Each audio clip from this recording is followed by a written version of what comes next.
Cash App's Borrow feature, not traditional overdraft, lets eligible users borrow $20 to $200 instantly, repaid in 4 weeks with a 5% fee. It's opt-in only. No automatic overdrafts. If you have an active loan or want to disable future borrowing, turn it off to prevent access. Eligibility requires consistent direct deposits and activity. Steps to turn off borrow, aka disable overdraft. Open Cash App. Tap the Money tab, dollar icon. Scroll to Borrow, if visible, shows current limit or unlock. Tap Borrow.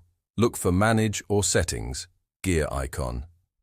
Toggle Borrow to off or tap Turn off Borrow. Confirm, future loans blocked instantly. If no borrow option, you're not eligible, no action needed. Or repay any existing loan first. Borrow, repay early, pay full amount plus fee. Tips: repay on time to avoid 1.25% weekly late fees. Re-enable anytime if eligible. No impact on cash balance or card use. Contact support. Profile support if stuck.